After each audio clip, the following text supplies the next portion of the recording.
अब देखिए, जिस जगह पर मैं खड़ी हूं इस समय, जब डिस्ट्रिक्ट फैजाबाद कहलाता था ये, तब यहां से, इसी द्वार से जो आप मेरे पीछे देख रहे हैं, यहां से अयोध्या नगरी में आगमन आपका होता था। इससे आगे उस पूरे क्षेत्र को उस डिस्ट्रिक्ट के तौर पर पहचाना जाता था। अब तो खैर योगी आदित्यनाथ ने डिस्ट्रिक्ट का भी नाम बदल दिया और पूरा क्षेत्र ही अयोध्या हो गया है, लेकिन वरना ये द्वार एक तरह से अयोध्या द्वार के तौर पर, नगरी के द्वार के तौर पर, जहां से आप आगे प्रवेश करते थे।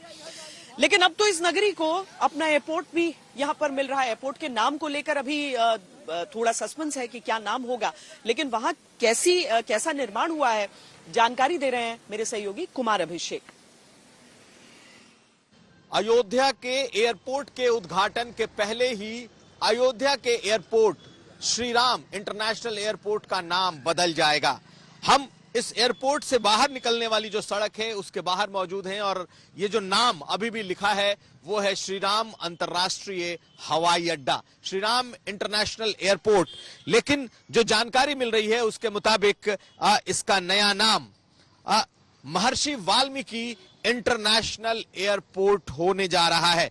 इसका फैसला दिल्ली में लिया जा चुका है, लेकिन इसका आधिकारिक ऐलान जब प्रधानमंत्री कल यहां पर मौजूद होंगे अयोध्या में, हो सकता है तब इसका ऐलान किया जाए।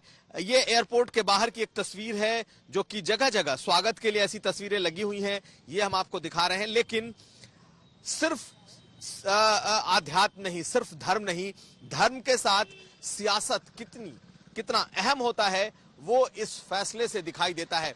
ये जो श्री राम अंतर्राष्ट्रीय हवाई अड्डा है, दरअसल इसका जो नाम बदल रहा है, इसके पीछे भी एक कहीं ना कहीं एक बड़ी सियासत दिखाई देती है।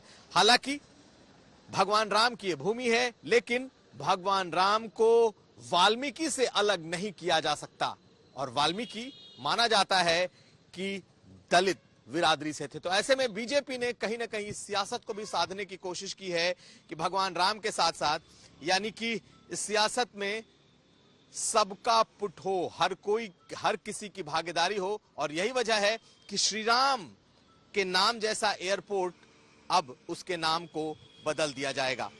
तो अब नया नाम महर्षि वाल्मीकि के नाम से यह एयरपोर्ट जाना जाएगा। तो ये एयरपोर्ट की तस्वीरें आपने देखी, लेकिन इस एयरपोर्ट को जिसने बनाया, उसके जो आर्किटेक्ट हैं, उनसे बातचीत की है हमारी संवाददाता शिल्पी सेन ने। अयोध्या में बन रहे भव्य मंदिर में रामलला की प्राण प्रतिष्ठा की तैयारी चल रही है। इस बीच प्रधानमंत्री नरेंद्र मोदी 30 दिसंबर को अयोध्या को कई परियोजनाओं की सौगात देने वाले हैं। इसमें सबसे खास है अयोध्या का एयरपोर्ट, जिसको लेकर के बहुत चर्चा होती रही है, क्योंकि अगर इसकी डिजाइन देखें तो ये बिल्कुल अलग है। इसको तैयार किया है विपुल वार्ष्णेय जी ने और इनकी टीम ने।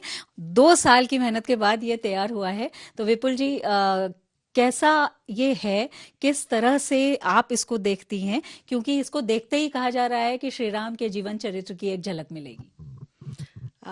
जी शिल्पी जी, आपने सही कहा कि ये एयरपोर्ट कई मायनों में थोड़ा डिफरेंट है, क्योंकि हम अयोध्या नगरी में पदार्पण करने वाले हैं। जब आप एयरपोर्ट पे पहली बार उतरेंगे तो एक झलक दिखनी चाहिए कि आप श्री राम की नगरी में आए हैं।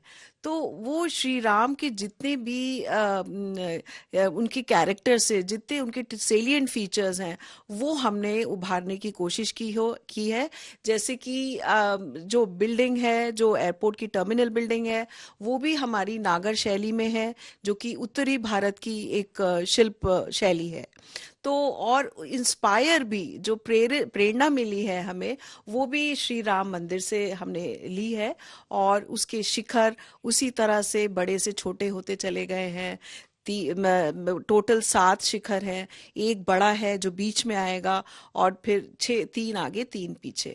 तो वो एक झलक आपको श्री राम के चरित्र, उनके जीवन दर्शन और उनकी जो मर्यादा पुरुषोत्तम जो उन्हें कहा जाता है, वो अलग अलग विभिन्न हिस्सों में एयरपोर्ट के आपको बार बार झलक मिलेगी। जैसे ही हम एंटर करेंगे तो एक बहुत बड़ा सा म्यूरल, खूबसूरत सा म्यूरल है, जिसमें धनुष बाण दिखाया गया है।